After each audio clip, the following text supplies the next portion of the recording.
ሰላም ጤና ይስጥልን አድማጭ ተመልካቾቻችን እንደምን ዋላችሁ እንደምን አረፈዳችሁ እንደምን አመሻችሁ በእያላችሁበት የሰዓት አቆጣጠር ዕለታዊ አበይት ጉዳዮች የተሰኘው ፕሮግራማችን አሁን ጀመረ። እስከ ፕሮግራማችን ፍጻሜ ድረስ ከኛ ጋር እንድትቆዩ በአክብሮት ጋበዝናችሁ። ቆይታችሁ ከኛ ጋር ይሁን። ከኢትዮ ሰገነት ሳተላይት ቴሌቪዥን ስቱዲዮ ነው እየተዘጋጀ እየቀረበላችሁ ያለው። ከሰገነቱ ከማማው ላይ ምኒልክ ዛሬም ንጉስ ነው። ፕሮግራማችን ጀምሯል። በዛሬው ዕለት ውይይት የምናደርግበት ወይም ለእናንተ ያለንን መረጃ የምናደርስበት ርዕሰ ጉዳያችን ጦርነት ለመጀመር የተደረገውን ዝግጅት በተመለከተ የደረሰን መረጃ፣ ኦህዴድን ያስደነገጠው የኤርትራ የፋኖና የትግራይ ወቅታዊ ቁመና በሚል ርዕሰ ጉዳይ ከኛ ጋር ቆይታ ታደርጋላችሁ። አድማጮቻችን በዚህ ርዕሰ ጉዳይ ላይ የደረሰንን መረጃ በእኛ በኩል ያለንን ምልከታም እንደዚሁ እናጋራችኋለን። በድጋሚ አብራችሁን ስለምትሆኑ ደስ ይለናል። ከልብ እናመሰግናችኋለን። ሼር አድርጉ፣ ላይክ አድርጉ፣ ሰብስክራይብ አድርጉና ተከታተሉን። ከዕለት መረጃዎች ጀምረን ወደ እናንተ መድረስ ያለባችሁ እናደርሳለን። እንዲሁም ለማሳያ ይሆናሉ ያልናቸውን የተዘጋጀንባቸውን ቪዲዮዎች እናቀርብላችኋለን። በርዕሰ ጉዳዩ ላይ ወደ ተቀመጠ ጉዳይ ነው የምናልፈው። በቀዳሚነት አንድ መረጃ እናስቀድም። በዚሁ አጋጣሚ ክሊር እንድትሆኑ ያክል በጣም ወሳኝ ኢምፖርታንትም ስለሆነ የምናነሳው ጉዳይ የአብይ አህመድ አገዛዝ ይሄ የምክክር የድንግር የሚባል ኮሚሽናቸው ሁልጊዜ በየዕለቱ አጀንዳ ሆኖ እንዲቀጥል ለማድረግ ያደረጉት ጥረት አለ። ኦፍ ኮርስ እንዲሁ ዝም ብሎ አጀንዳ ቢሆን ዳዝ ሜክ ኤኒ ሴንስ። በእርግጥ እነሱ የምክክር ኮሚሽን የሚባል አካል አለ የሚለው ሰው ሕሊና ውስጥ እንዲኖር ለማድረግ ታስቦ በዚህም በዚያም የተለያዩ መረጃዎች በመጫር የሚዲያው አጀንዳ እንዲሆን የማድረግ ፍላጎት አለ። እርግጥ በግልባጩ ነው እየሆነ ያለው። በህብረተሰቡ ዘንድ ይሄ የማደናገሪያ ኮሚሽን የሚባል ገመናው ምን እንደሆነ ቀደም ሲል ብዙ ስንደክምበት የነበረ ኦህዴድ ለፖለቲካ ፍላጎቱን ለማሳካት ዴሊብሬትሊ የሚጠቀምበት አንድ የአዳራሽ ውንብድና የሚሰራበት ክፍል ነው። መስፈናሪያ የሚባል የወንበዴ መሪ ይሄንን ፋሲሊቴት ያደርጋል ብለናል። ይሄ ሰው አንድ ወስላታ ተራ ካድሬ የማይሰራውን ስራ እየሰራ ያለ እድሜ ያላስተማረው ትምህርት ቤት ያላስተማረው መቼም በእድሜ ሂደት ውስጥ ትምህርት አለ፣ ቤተሰብ መመስረት አለ ወዘተረፈ በእነዚህ ውስጥ ያለፈ ቢሆንም በየዘመናቱ መንግስታት በመጡ ቁጥር በአድርባይነት ቢታወቅ መስፈናሪያ የሚባል ሰው በኢትዮጵያ ሕዝብ ላይ እየቀለደ ነው ያለው። ጊዜ ይከፍለዋል፣ ምንም ጥርጥር የለም። ታሪክ ይከፍለዋል፣ ምንም ጥርጥር የለም። እየሰራ ላለው ወንጀል በተለይ በአዲስ አበባ ሕዝብ ላይ እያደረገ ያለው በጣም ነውረኛ ተግባር የኦህዴድን ፍላጎት ምን ያህል የኢትዮጵያን ቢጠላት ነው፣ ምን ያህል የኢትዮጵያን ሕዝብ ቢጠላ ነው፣ ምን ያህል የአዲስ አበባ ሕዝብ ላይ ጥላቻ ቢኖረው ነው ይሄ ሰውዬ እንደው በጣም ታሪካዊ የሆነች ከተማን በኦህዴድ ኪሱ ስለመክተት ህጋዊ የሚመስል ሽፋን እንዲኖረው ለማድረግ እየሰራ ያለው የሚለው ነው አነጋጋሪው። በዚሁ አጋጣሚ በማንኛውም መልኩ ነገሮች ኦህዴድ በፈለጉት መንገድ ድራማውን ተጫውተውት ሊሄዱ ነው ይፈልግ አዘ ኢንድ ኦፍ ዘ ዴይ ኦህዴድ የፈለገውን ነገር አስወስኖ ሊወጥ ይችላል። በፈለጉት መንገድ ሂደው የፈለጉትን ውሳኔ ያስወስኑ። ነገር ግን አንዱም በኢትዮጵያ ሰማይ ስር ተግባራዊ ሆኖ ኦህዴድ የሚፈልገውን አሟልቶ የሚሄድበት ምክንያት ግን አይኖርም። በዚሁ አጋጣሚ በእርግጠኝነት የምንነግራቸው ነገር ቢኖር ይሄንን በጣም እርግጠኝነት በእኔ በሳሳት ይሄንን ስሜን እንደተሳሳትኩ ቁጠሩትና በፍጹም ጥርጥር የሌለኝ እያንዳንዱ ተውት አማራ ክልል ከተውት ትግራይ ተውት ቤኒሻንጉል፣ ሶማሌ፣ አፋር አሁን የታጠቀ ኃይል የሚንቀሳቀስባቸው ቀጠናዎች ተውትና ጌዲዮ፣ ከምባታ፣ ሀዲያ፣ ስልጤ፣ ጉራጌ የፈለጋችሁን 56 ብሔረሰብ ጠርታችሁ የመጀመሪያ ኢነሚ ለሀገሪቷ ለናንተ የመጀመሪያው ትሬት ማን ነው ብትሉ ኦህዴድ እንደሚላችሁ አትጠራጠሩ። ነገር ግን አንድ ነገር እርግጠኛ መሆን ይችላሉ። በተለይ ህዳጣን ነው ሴዝ ማይኖሪቲ በቁጥር ጥቂት የሆኑ የማህበረሰብ ክፍሎች ወይም አሁን ደቡብ ክልልን ከ25 ሚሊዮን በላይ ህዝብ አንድ የኢኮኖሚና የፖለቲካ ማህበረሰብ ፈጥሮ ሲንቀሳቀስ የነበረ ነው። ይህንን ለኦህዴድ ትሬት ነው ብለው ስላሰቡ የኦህዴድ ሊፈጥረው የፈለገው ኢምፓየር ትሬት ነው ብለው ስላሰቡ መጀመሪያ ደቡብን ማፈራረስ አይደለም ስትራቴጂ አድርገው የተንቀሳቀሱት። ይብዛም ይነስም በተወሰነ ደረጃ በጂኦግራፊ ለመከፋፈል ያደረጉት ሙከራ ተሳክቶላቸዋል። ይብዛም ይነስም ደግሞ አንዱ ከሌላው ጋር በጠላትነት እንዲቆም ለማድረግ ለምሳሌ ሲዳማና ወላይታ እንዳይተባበር፣ ጉራጌና ስልጤ እንዳይተባበር፣ ሀዲያው ከከምባታው ጋር እንዳይተባበር ይሄን ነው እየሰሩ ያሉት። የመለያየት የመበታተን እና በጣም ትንንሽ ዞኖች ራሳቸውን በክልል ደረጃ ቆጥረው ግን ለባለስልጣናቶቻቸው ቤት ከመግዛት የዘለለ አንድም መሰረተ ልማት የሚያለሙበት በጀት እንዳይኖር ማድረግና ማጫጨት ነው የያዙት። እንደዚህ የጫጩና ራሳቸውን ያልቻሉ በጣም ትንንሽ ክልሎች በፈለጉበት ሰዓት በጥፊያ ጩለው የኦሮሚያ አካል እናደርጋቸዋለን ብለው የሚያስቧቸው ከአዲስ አበባ ጋር ቾክ አድርገናቸዋል ብለው የሚያስቡ ደቡብ ክልልን ሻሸመኔ ጋር ቆርጠን ከአዲስ አበባ ጋር ያለውን ግንኙነት እናቆርጣለን ብለው የሚያምኑ አካላት ናቸው። እንደምታውቁት በየትኛውም ቀጠና ደቡብ ክልል ተብሎ የሚጠራው ወይም የደቡብ ኢትዮጵያ ክፍል አሁን ኢህአዴግ የሚባል ድርጅት ከሰራቸው ስህተቶች አንዱ ስለሆነ ደቡብ ክልልን ከአዲስ አበባ ጋር የሚያገናኘውን ቀጠና በሙሉ ኦሮሚያ የሚባል የተለጠጠ ክልል ሰርተው ደቡብ ክልል ቾክ እንዲደረግ አድርገዋል። አውቀው ይሁን ሳያውቁ የሰሩት አደገኛ በደል ነው። ከዛ አማራውን ውሰዱት። አማራው ከአዲስ አበባ ጋር የሚገናኝበት ማዕከሉ የሆነችውን አዲስ አበባን ኦሮሚያ የሚባል ክልል እንዲያጥራት አድርገው ቾክ አድርገውታል። ይሄን በማድረግ የሀገሪቷ የኢኮኖሚና የፖለቲካ የዲፕሎማሲ ማዕከል የሆነችው የፌዴራል ስቴት ታሪካዊቷን አዲስ አበባ መሃል ላይ የተዘፈቀች እንድትሆን አድርገው እንዲህ ላለው የእርኩሰት የክፋት ጥግ ለማሳየት ቀን ከሌት የሚተጉ አካላት አገሪቷ እጃቸው ላይ እንድትወድቅ አድርገዋል። ይሄንን ስህተት ለማረም ይሄንን ስህተት ለማስተካከል የሚደረግ ርብርብ ላይ በዋነኛነት ትልቅ ኃላፊነት መውሰድ ያለባቸውም እነዚህ ስህተቱን የሰሩ አካላት ናቸው። እርግጥ ስህተቱን የሰራው አካል ስህተቱን ያርመዋል የሚለው ሌሎች ስህተቱ እንዲታረም ፍላጎት ያላቸው አካል መኖራቸው ካልሆነ በቀር እዚያው እንዘጭንቦጭ ይሆን ነበረ ነገሩ ሁሉ። የሆነ ሆኖ አሁን ባለው ሁኔታ በአንዳንድ ምክንያቶች የማንጠቅሳቸው ማስረጃዎች አሉ። ኢን ፕራክቲካሊ ግን መጥቀስ እንችላለን። ለምሳሌ የተረጋገጠ ነገር የምነግራችሁ ጆሮ ያደመጠውን ቦታውን መጥቀስ አይኖርብኝም ከሴኩሪቲ አንጻር፣ ግን በእርግጠኛነት የምነግራችሁ ከአማራም ከትግራይ ክልልም ከሁለቱ ውጪ የአማራም የትግራይም ተብሎ ከሚጠራው ክልል ውጪ ያሉ በአሁኑ ወቅት ብልጽግና በሚባለው ግሳንግስ ውስጥ ካሉ የክልል መሪዎች መካከል አንደኛው የአማራው ትግል ወደፊት ገፍቶ ኢትዮጵያን ከኦህዴድ ሄጂሞኒ የማያስጥላት ከሆነ የኢትዮጵያ ጉዳይ ያበቃለታል። የአንድ ክልል መሪ ነው። ይህንን ጆሮ የሰማውን የምነግራችሁ ታይም ውልካም በእርግጠኛነት የዛን ሰው ጊዜ መጥቶ ትንሽ ነገሮች ገፋ ካደረጉ የዛን ሰው ዓመታት ያስቆጠሩ ድምፅ ትሰሙታላችሁ፣ በድምፅ ትሰሙታላችሁ። ስለዚህ እዛው ኦህዴድ ውስጥ ያሉ አካላት እዚያው ክልል እየመሩ ያሉ አካላት እንኳን የኦህዴድ ሄጂሞኒ አገሪቷን አደገኛ ቅርቃር ውስጥ እንደከተታት ያምናሉ። ችግሩ ምንድን ነው? ኦህዴድ መከላከያውንም ደህንነቱንም ኢኮኖሚውንም በሞኖፖሊ ስለያዘ በግልጽ ተቃውሞ ወጥተው አቋም ይዘው እየታገሉ ያሉ አካላት ገፋ አድርገው እስከሚሄዱ በተጠንቀቅ የሚጠብቁ ነገሮች ገፋ ካደርጉ ምንም ጥርጥር የለም አቋም ይዘው ዲክለር ለማድረግ የተዘጋጁ ክልሎች መኖራቸውን ከወዲሁ ጠቆም ማድረግ ያስፈልጋል። እነዚህ በአፈና ውስጥ ያሉ በሙሉ በጉጉት የሚጠብቁት። ስለዚህ አዲስ አበባ አንድ የሆነ ኃይል በምንም አቅጣጫ አድቫንስ ማድረግ ቢጀምር ነፃ ለመውጣት የቸኮሉ ክልሎች ንጹህ አየር መተንፈስ የሚፈልጉ በሙሉ የነገሩ አፋጣኝ ሲሆኑ የኦህዴድ ሰዎች በሞያሌ እንሂድ በየት እንሩጥ የሚሉበት ጊዜ በቅርበት በፍጥነት ነው ሊመጣ የሚችለው። ይሄ ክሊር መሆን አለበት። ኢትዮጵያውያን በሙሉ ኦህዴድ አንገሽግሿቸዋል። ነገር ግን አብዮት እንዳለ በጀነራል በጠቅላላ ህዝብ የሚመራ አይደለም፣ ጥቂቶች በሚወስዱት ኃላፊነት የሚመራ በመሆኑ እነዚህ ሁኔታዎች በአንድም በሌላ መልኩ መዘግየት ከሚታይባቸው በቀር የኦህዴድ ጉዳይ ግን የሚያከትም መሆኑ ለጥርጥር የሚዳርግ አይደለም። ነገሮች ገፋ እያደረጉ ኦልሬዲ እየመጡ ስለሆነ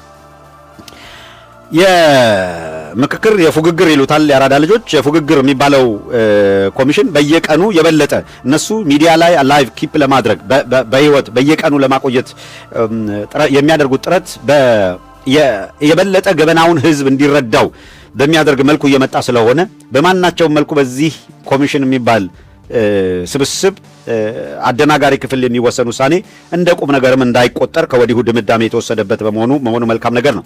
ለዛሬ አንድ ነገር እንንገራችሁ። 8 የሥራ ቡድኖች ብለው የሰየሟቸው አሉ እነ መስፈናሪያ። ከነዚህ ውስጥ የጋራ መረጋገጫ ቡድን አባላት የሚል መመረጥ አለበት አሉ። 15 አባላት ያሉት ከአንድ የሥራ ቡድን 15 አባላት የማረጋገጫ ቡድን አባላት ይመረጣሉ። እንግዲህ ከአንድ ቡድን 15 የማረጋገጫ አባላት ይመረጡ ሲባል 15ቱ በእነሱ መመሪያ መሰረት ከተለያዩ ከሁሉም ክልሎችና ከተማ አስተዳደሮች የተወከሉ የሚል እሳቤ አለው። ይሁን እንጂ ነገርየው አጠናቀናል ብለው ካመጡ በኋላ ኦህዴድ ከኋላ ፕሌይ ያደርግ ስለነበረ ከ15ቱ በእያንዳንዱ ቡድን ላይ 7ቱ ከኦሮሚያ የተወከሉ ኢማጂን 15ቱ ከሁሉም ክልሎች እና ከተማ አስተዳደሮች ነው። ስለዚህ አፕሮክሲሜት ብትወስዱ አትሊስት አንዳንድ ነው ሊመጣ የሚችለው። ኦህዴዶች በእያንዳንዱ ቡድን ላይ ከ15ቱ 5ቱን ወይ ከ15ቱ 7ቱን ተቆጣጥረው ሌላውን ነው ለሌላው የሚያካፍሉት።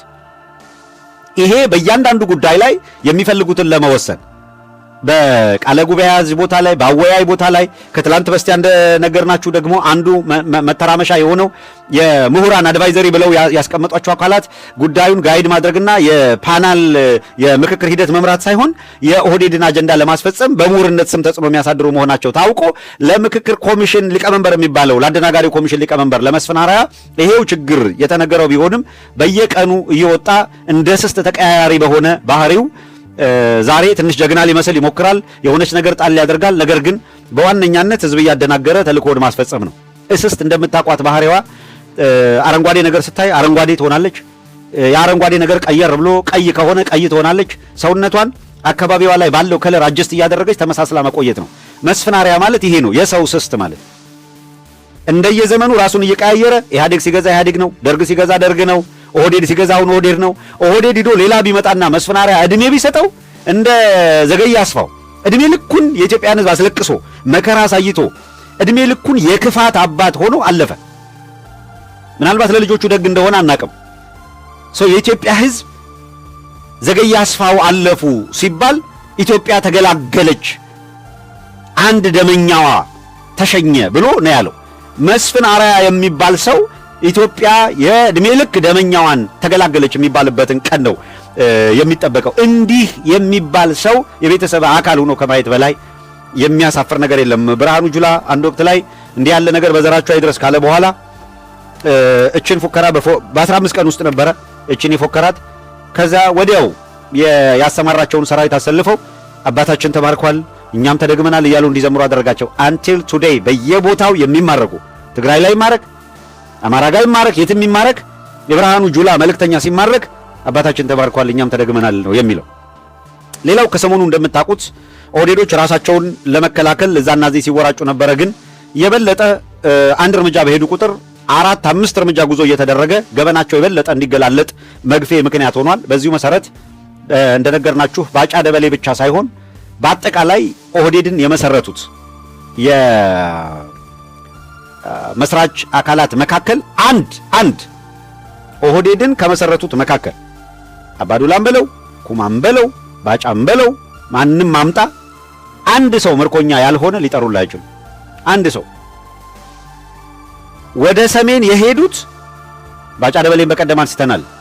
የለገዳዲ ችቦ ሊሸጥ አይደለም የሄደው፣ ወደዛ ወታደር ሆኖ ነው። የቀድሞ የኢትዮጵያ ጦር ሰራዊት አካል ሆኖ ነው። ኢህድን ውስጥ የገባው ኢህአፓ መልምለው አይደለም። ምርኮኛ ሆኖ ኤርትራ እስር ቤት በነበረበት ጊዜ እነ አቶ ያሬድ ጥበቡ እነ ታደሰ ካሳ ጥንቅሹ ከሻቢያ ጋር ተነጋግረው እንፈልጋቸዋለን እስር ቤት ከሚቀመጡ ከኛ ጋር ይታገሉ ብለው የኢህድን አካል ያደርጉ ነው ከዛ አስወጥተው የወሰዷቸው። በሂደት ኦህዴድ የሚባል የኦሮሞ ድርጅት መመስረት ያስፈልጋል ተብሎ ሲታመን ደግሞ ከኢህድን ውስጥ የነበሩት እነዚያው ምርኮኛ አካላት ተሰብስበው ራሱን የቻለ ድርጅት እንዲመሰርቱ ተደረጉ። ይሄ ምርኮኛ ስብስብ ቀን ቆጥሮ ጊዜ ሲመቻችለት በኢትዮጵያ ትከሻ ላይ ተፈናጠጠ። እንደምታዩት ሀገሪቷን የደም መሬት እያደረገ ነው የሚገኘው። ይሄ ስብስብ አሁንም እንደነገርናችሁ ከአንድ የሥራ ቡድን 15 የማረጋገጫ ቡድን አባላት እንዲመረጡ በሚደረገው ውስጥ ተሰግስገው ሲያበቁ ከ5 እስከ 7 የሚደርሱት የኦሮሞ ተወላጅ የኦህዴድ ሰዎች እንዲሆኑ በማድረግ አሁንም ቀጥለውበታል። በዚህ ምክንያት የተቆጡና ነገሩ መስመር እንደሳተ ኦህዴድ እንደተባለውም ኦህዴድ ለሚፈልገው ዓላማ የሚጠቀምበት እንጂ እነሱ በሚያስቡት መንገድ በውይይት ሊታረቅ ወይም ሊስማማ የሚችል እሳቤ የማምጣት ጉዳይ እንዳልሆነ አብዛኛዎቹ አሁን እየተገለጠላቸው ነው። በዚህ ምክንያት በተለይ በውጭ ያለው አካል ምን እየተካሄደ ነው የሚለውን ክሊር እየሆነ መጥቷል። በተወሰነ ደረጃ በመረጃ ምንጮቻችን አማካኝነት በወታደራዊ እንቅስቃሴው ላይም ትልቅ ኢምፓክት ነው ያለው።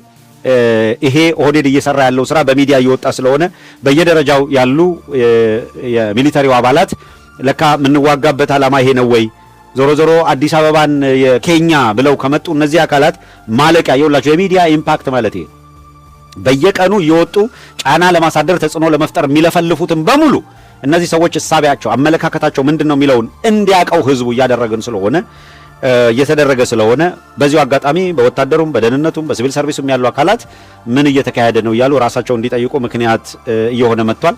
የሚከዳው የወታደር ቁጥርም ከጊዜ ወደ ጊዜ ቁጥሩ እየጨመረ ለመምጣቱ አስተዋጽኦ አለው። በሌላ በኩል አሁን በየዘርፉ ላይ እንመጣበታለን። በህዝብ ያላቸው ተቀባይነት እየጨመረ መምጣት ቲፒኤልኤፍ በትግራይ ህዝብ ዘንድ ቅርቃር ውስጥ የገባና በጭራሽ ተቀባይነት የሌለው ለማድረግ ከፍተኛ የፕሮፓጋንዳ ዘመቻ ዘምተዋል ኦህዴዶች። ነገር ግን ለጥቂት ጊዜ የአብይ ትግሬዎች እዛና እዚህ ቢረግጡም እንኳን ትክክለኛ ለህዝቡ ቆመናል ለሚሉት ትግራውያን ወይም ትግራዋይ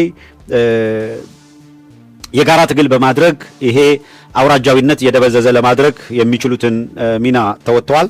የአብይን ተልዕኮ ይዞ በመንቀሳቀስ ለትግራይ ህዝብ ያሰቡ ለመምሰል እዛና እዚህ ሊወራጩ የሞከሩትንም በተለያየ መልኩ መስመር አስይዘዋል። ከ6 ቢሊዮን ያላነሰ ገንዘብ በጀት ተመድቦ የትግራይ ላይ ያለው የቲዲኤፍ አርሚዎች በአጠቃላይ ለማፈራረስ የተደረገው ጥረትም ለነጌታቸው ቮድካ ከመግዛት የዘለለ ሆኖ እንደታሰበው በትግራይ ያለውን ኃይል መበታተን አልተቻለም። በጊዜ አስተዳደር ስም የኦህዴድ ምስለኔ ትግራይ ላይ ለመትከል የተደረገው ሙከራ በሙሉ አልተሳካም። እንዳውም ለረጅም ጊዜ የተሰራበትና ተተክሎ የነበረው በአዴን በከባድ ፍጥነት በሚገርም ሁኔታ ከአማራ ክልል እግሩ እየተነቀለ ነው የሚገኙ። አስታውሳለሁ የኢህአዴግ እግር 2 ነው ይሉ ነበር የኢህአዴግ ከፍተኛ ባለስልጣናት 2 እግር አለው። አንደኛው እግሩ አርሶ አደሩ ላይ የቆመ ነው። ሁለተኛው እግሩ ግን የዲፕሎማሲ መዋቅር ላይ ወይም በውጭ ድጋፍ ላይ የተመሰረተ ነው የሚል ነበር ተደጋግሞ የሚነሳው እና ቀስ ብሎ ከአርሶ አደሩ ላይ እግሩን መንቀል ያስፈልግ ነበር። ዲፕሎማሲው ጋር ተንጠልጥሎ ይቀራል ማለት ነው፣ ይወድቃል። ለምን አርሶ አደሩ 85% በላይ አርሶ አደር አይን ላፈር ያለውን አካል ዲፕሎማሲው ላይ እግሩ ስለተንጠለጠለ ብቻ ይቆያል ማለት እንዳልሆነ ግልጽ ነውና ኢህአዴግ በእንደዚህ አይነት ሁኔታ ችግር ገጠመው። እነዚህ አካላት ግን እዚህም እዚያም የተተከለ እግር የላቸውም። ኢቭን በኦሮሚያ ውስጥ ውስን በሆነ ቦታ ላይ ነው እግር የተከሉት በማምታታት ለዛውም በተለይ ከቅርብ ጊዜ ወዲህ ይሄ የፕሮቴስታንትን ከለላ ያደረገ የጴንጤ ሙቭመንት ይሄ እንቅስቃሴ በተለይ በኦሮሚያ ውስጥ ሐሰተኛ ነብይ ፓስተር ምናምን የተፈለፈለበት ቡድን ነው።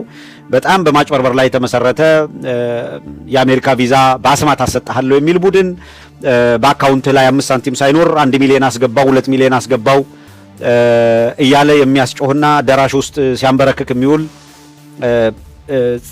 ዘይትና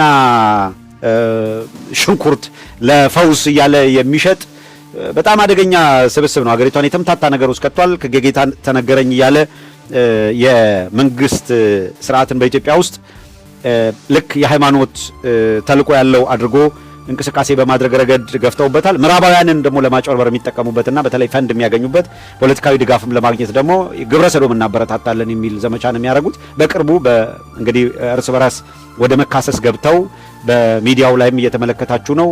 እንዴት ለማወጅ ሁላ እንደተዘጋጁ የተመሳሳይ ጾታን በተመለከተ ትሬኒንግ እየተሰጠ እነዚሁ አብይ ያሰማራቸው ፓስተሮች፣ ነብዮች ወዘተረፈ ይሄንን በተቀባይነት እንዲኖረው ለማድረግ በርካታ ስራ እየሰሩ ነው።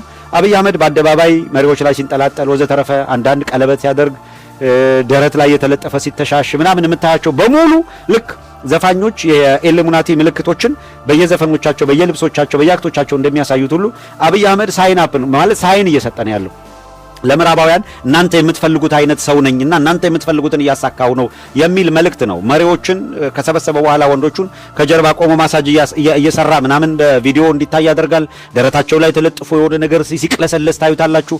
በኢትዮጵያውያን ባህል የወንድ ከምትሉት ባህሪ ውጪ የሆነ ነገር በመሪ ደረጃ በማሳየት ነው አገሪቷን በዚህ ፍላጎት ውስጥ ቅኝት ውስጥ እየወሰድኳት ነው የሚል ነገር ለማስተላለፍ እየሞከረ ያለው የሃይማኖት አባቶችና የሞራል ልክ እንዲያጡ በማድረግ ኢትዮጵያ ውስጥ የሞራል ልዕልና እንዲሞት ማድረግ የሃይማኖት አባቶች የማይከበሩ የማይደመጡ ሆነው እርምጥምጥ እንዲሉ በማድረግ ረገድ ምክንያቱም እንዲህ ያለውን የሞራል ስታጣ የምታስፋፋቸውን ነውረኛነት እና ከሃይማኖትም ከሞራልም ከባህልም ውጭ የሆኑ እንቅስቃሴዎችን ለማስፋፋት መጀመሪያ ይሄ ነገር እንዳይስፋፋ አንቀው የያዙ ባህል፣ ሃይማኖት ወዘተረፈ ነገሮችን ማጥፋት ስለሚያስፈልግ ነው በከፍተኛ ሁኔታ የኦህዴድ ኃይል ወይም እና አብይ አህመድ ዘመቻ እያደረጉ የሚገኙት። እንደምታውቁት መለስ ልበልና ይሄ አደገኛ ስብስብ ኢኮኖሚውን የተቆጣጠረ ጸጥታውን የተቆጣጠረ በመሆኑ ቀላል ያልሆነ ፈጣን ዘመቻ እያደረገ ነው የሚገኘው በአጠቃላይ አገሪቷን ለማጥፋት እና በምንም ምክንያት ውስጥ ልምምድ እንድንኖር እያደረጉ ነው። ለምሳሌ በመሪ ደረጃ ሆኖ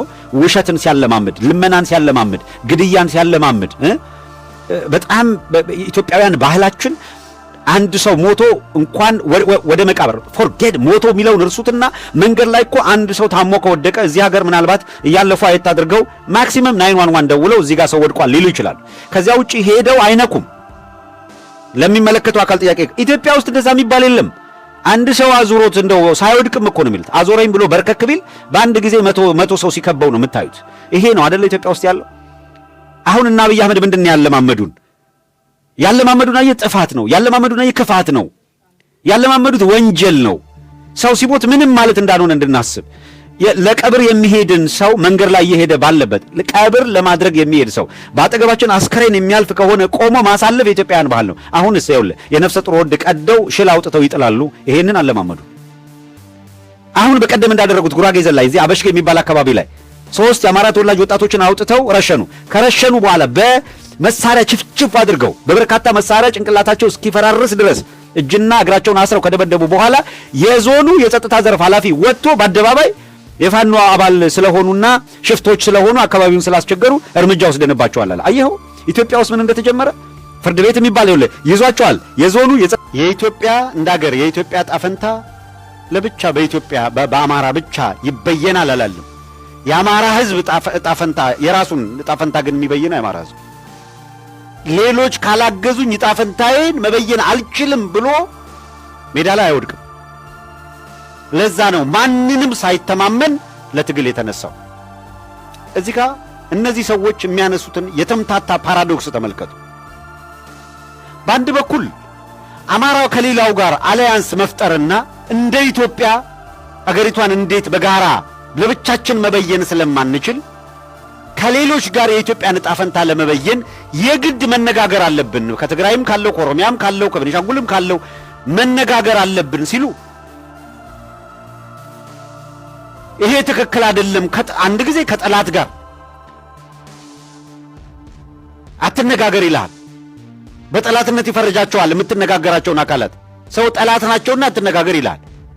ሌላ ጊዜ ለነዚህ አካላት ዕውቅና ከሰጠህና ተመልከቱ፣ ለነዚህ አካላት ዕውቅና ከሰጠህና አብሬ እሰራለሁ ካልክ ዞሮ ዞሮ ያንኑ የነበረውን ስርዓት አስቀጠልክ የሚል ጉልድፍ ትርጉም ያመጣና ያንቀሃል። በሁለቱም እንዳትራመድ ያደርጋል። እዚሁ ላይ ታዲያ የእናንተ አካሄድ እንዴት ሊሆን ነው? አማራ ለብቻው ሄዶ ጠቅላላውን ይቆጣጠር ሲባል የለም እኛማ ብሔርተኛ እንዲሆንና አማራ ተረኛ እንዲሆን አንፈልግም ነው ጥያቄው። አይደለም እንዴ? ከሌሎች ጋር ተባብሬ በኢትዮጵያ ጉዳይ ልነጋገር ሲል ደግሞ የነበረውን ስርዓት ልታስቀጥል ነው፣ አይሆንም ይሉታል።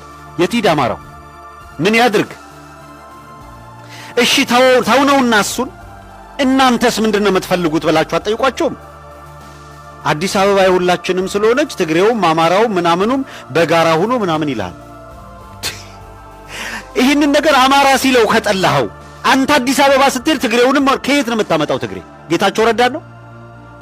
ቴልሚ ደብረ ጽዮንን ነው? ከሞን ዳንኤል ብርሃኔን ነው ወይስ ማን ነው? ጻድቃንን ነው? ወደድክም ጠላህም ኤሊቱን ነው የምታመጣው። አይደለም እንዴ? አርሶ አደሩ ጋር አይደለም እሰራለሁ የምትለኝ።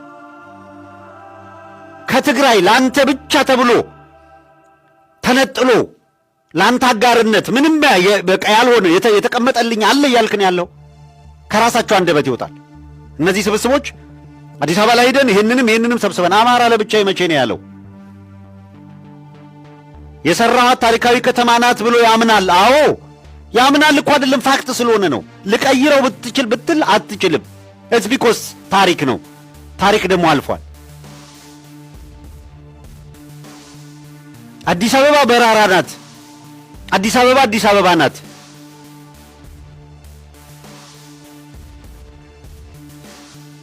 የአማራ ሕዝብ አዲስ አበባ ለእኔ ለብቻዬ ትገባኛለች ብሎ ጥያቄ ያነሳበት ጊዜ የለም።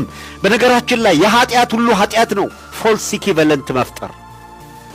ፎልስ ኢኩቫለንት ጌትቢ አንድ ድርጅት አምጣልኝ። ግለሰብ የፈለገውን የማመን መብት አለው። አማራ ግን በየትኛው መንገድ አዲስ አበባ የኔ ብቻ ናት ያለበት ካለ አምጣ።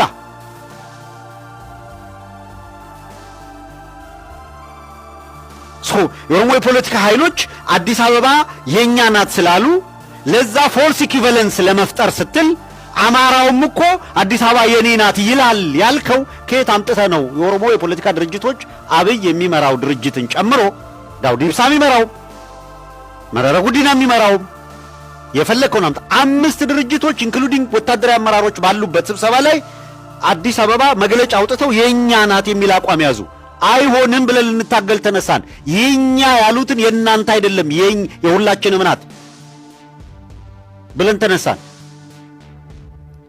አፈናቅላችኋል እነከሌን እነማን ነፍጠኞች አሉን። እነሱ ሸዋ ነፍጠኛ ነው ይላሉ። አንተ የአማራን ጥያቄ ለማዳፈን እስከ ቡታጅራ ነው እስከ ምናምን ነው ትለኛለህ። ይኸውልህ ማለት የጉራጌ ተወላጆች የሀዲያ ተወላጆች በአማራ ትግሉ ስመተው ቀን የሚጠብቁ ብታምንም ባታምንም ቀን ወጥቶ ሸዋ ጠቅላይ ግዛት ወደ ቦታው ተመለሰ ቢባል እና ነጻ ዕድል ቢያገኝ ይሄ ህዝብ እንዴት እንደሚደሰት ልነግርህ አልችልም። እታገልለታለሁ የምትለው ኢትዮጵያ እኮ ህብሩ ይህንን ነበር የሚመስለው። ጠቅላይ ግዛት ቢመለስ ምን ይጨንቃል? ለምን ይጨንቃል? አይ ጠቅላይ ግዛት ከሆነ ጠቅላይ ግዛቱ የአማራ ብቻ አይደለም። መቻለ አማራ መቻለ የሸዋ ጠቅላይ ግዛት ወደ ቦታው ቢመለስ የአማራ ብቻ ነው አይልም፣ አላለም ብሎም አያውቅም።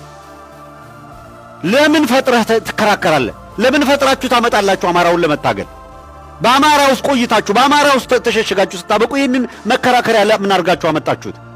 የት ነው ያለው? የአማራ ፋኖ በሸዋ ጠቅላይ ግዛት ውስጥ አለ እና መጥቶ የተቀላቀለውን የሕክምና ኃላፊው እኮ አይ ቲንክ ጉራጌ ነበር የነበረው ዶክተሩ።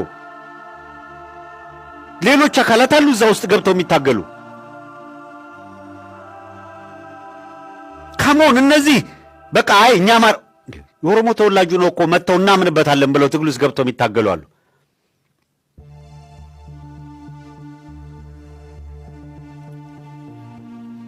እንዳውም እኮ ልታመሰግነው ልታከብረው የሚገባው የአማራ ህልውና ትግል ታጋዮች የሚደነቀው በጣም ልንደነቅባቸው የሚገባው ሸዋን በጠቅላይ ግዛት ደረጃ እየጠሩ መታገላቸው። አሳጥረው አክበው አማራ ብቻ ላሉ አይ ጠቅላይ ግዛት ሲሆን አማራ ብቻ ነው ወይ? ከየት ነው ያመጣኸው? አማራ ክልል የሚባለው የአማራ ብቻ ነው? ጓሄ ግለጥና አንብበው። ይህንን የባህዴን ህገ መንግስት እንኳን ይህንን አይልም። ልንገርህ ኦሮሚያ ላይ ኦሮሞ ነው ይላል። ቤኒሻንጉል ላይ የጉሙዝ የሸናሻው የበርታው የምናምን ይልሃል። ሶማሌ ላይ የሶማሌ ይላል። ትግራይ ላይ የትግራይ ይላል።